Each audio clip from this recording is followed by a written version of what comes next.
Magic Tree House. Fact Checker. Knights and Castles by Will Osborne and Mary Pope Osborne. Chapter 7. Armor. As part of his dubbing ceremony, a new knight was often given a suit of armor. Armor is metal covering that protected a knight from his enemy's weapons. Armor was heavy. It was hot. It was hard to put on and to take off, but it was the best protection a knight could have when he went into battle. The earliest armor was made of small metal rings all linked together. The linked rings were called mail. Mail was first popular in the 11th century. Knights going into battle wore a mail coat called a hauberk.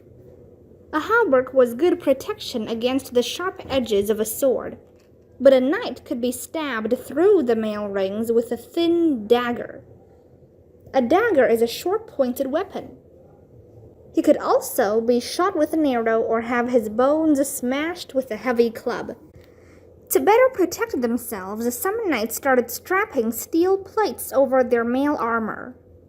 Steel plates were much better protection than mail rings. By the 1400s, most knights no longer wore mail at all. Instead, they wore steel plate armor that covered them from head to toe. Helmets. One of the most important pieces of a knight's armor was his helmet. Like all armor, helmets changed over time. The earliest helmets were simply steel hats with nose guards.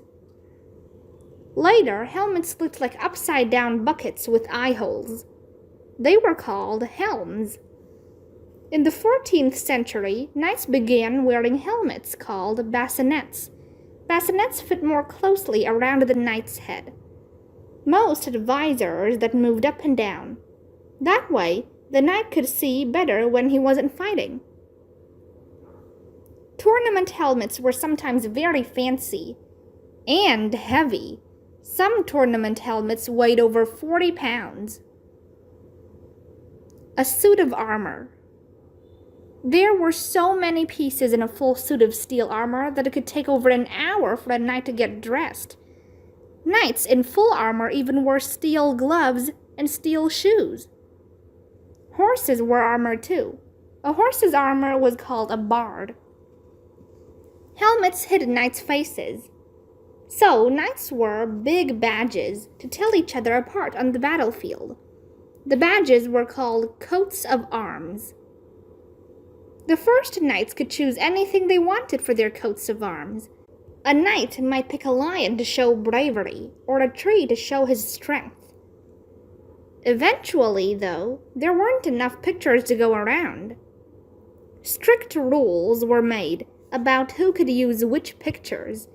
There were also rules about how the pictures could be drawn. The person who checked to make sure the rules were being followed was called a herald. The whole system of coats of arms is called heraldry.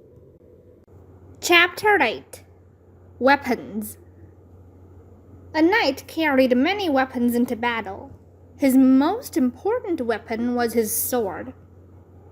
Early swords were flat and wide. They had two sharp edges. They were called slashing swords. Armor did a good job of protecting knights from the sharp edges of slashing swords. So, sword makers started making swords that were longer and more pointed than slashing swords. These swords were called thrusting swords. The point of a thrusting sword could fit between the steel plates or through the mail rings of armor. In the later Middle Ages, some knights carried swords that were so long and heavy they couldn't hold them in one hand. These were called hand-and-a-half swords.